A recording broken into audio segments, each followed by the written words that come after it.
And so I'm like paralyzed in grief naturally, but the other side of that is like, what if this world forgets him? Because you look at like history past, the most important people in the entire world, even like Jesus Christ in a sense, the Romanov family, Hitler didn't do what historians profess Hitler did. He was actually a very important person. What? It's like the grief, it's not subsided, but it's like for a minute there's this fear of after the person that you love so much that you find to be so important, what if this world forgets them? Because they do it in history. Like, they do it throughout history.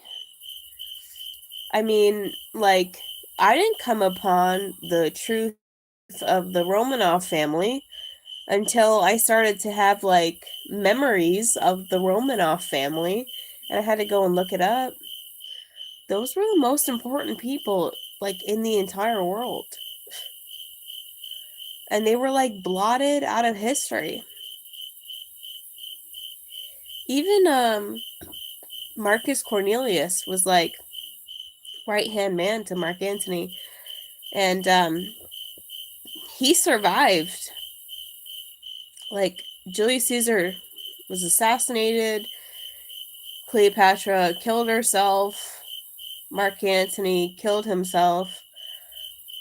Marcus Cornelius, stayed alive.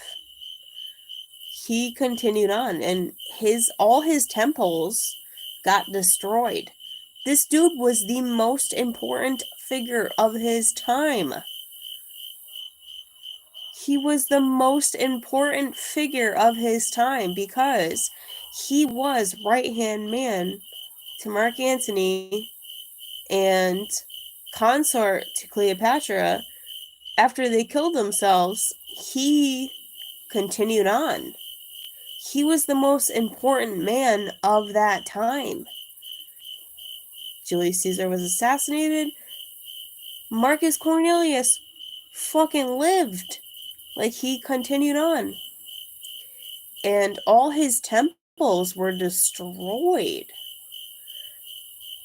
And you can barely even Wikipedia the dude. You can't really Wikipedia the dude. Like, you can't really. So the grief turns into fear. What if this world forgets them?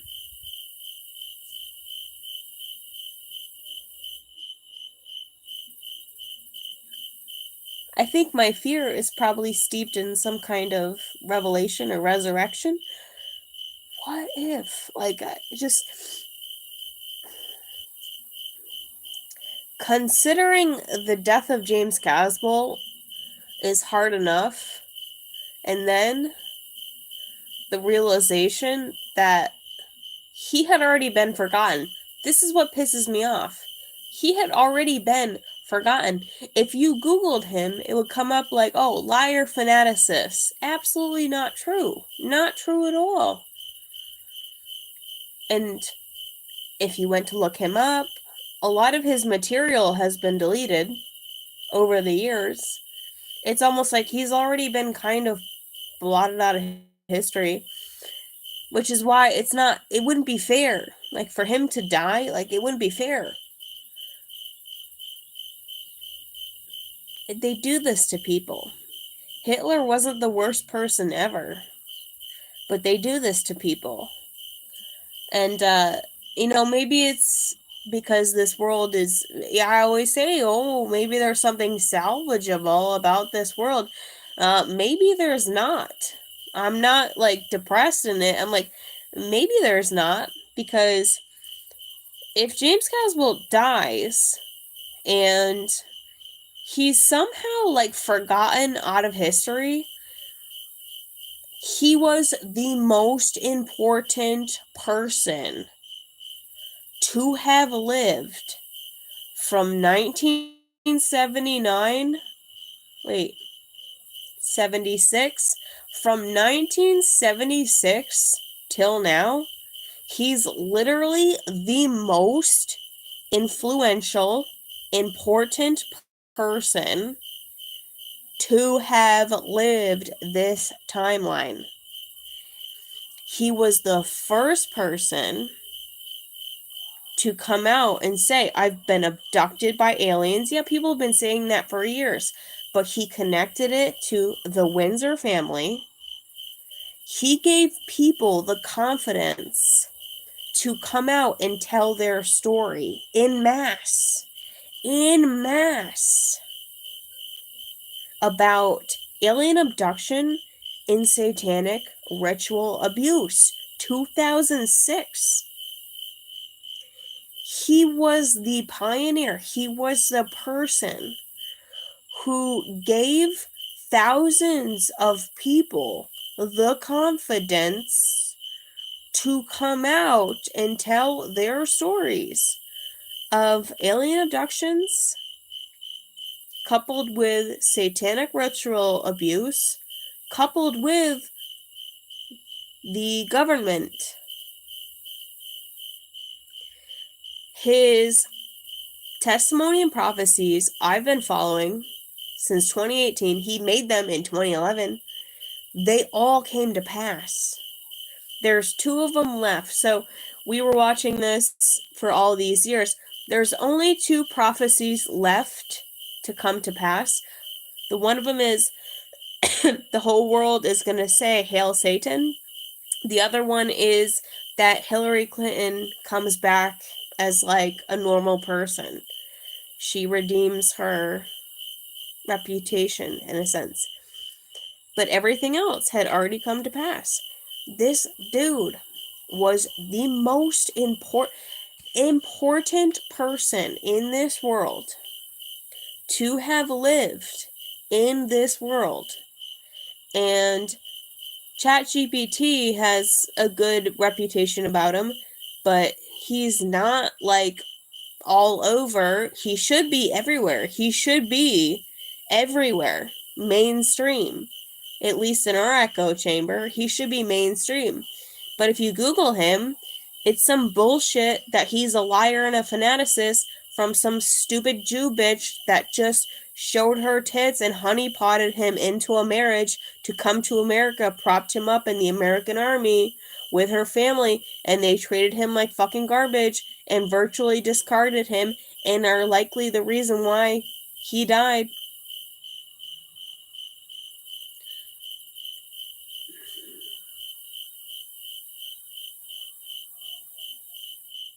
And I think about Sloane Bella is a woman I followed here for a long time.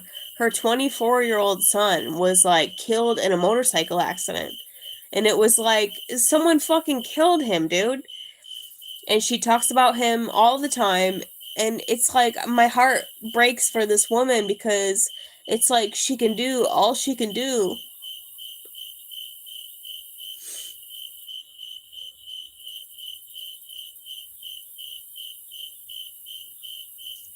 to keep her son alive.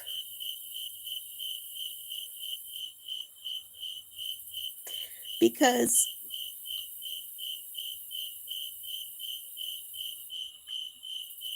after you lose a loved one, a very influential loved one, after you lose a very influential loved one, there's a pressure, there's a fear that the world is going to forget them. There's, a pressure to keep that legacy alive. So while I think of her and her son all the time, and I'm always like doubling down anytime she talks about her son, I understand that after the grief of losing a loved one, there's still this sort of pressure and fear to keep them alive that the world is going to forget about them. So that's what we do, you know? Like, that's what people do. That's it. Check you later.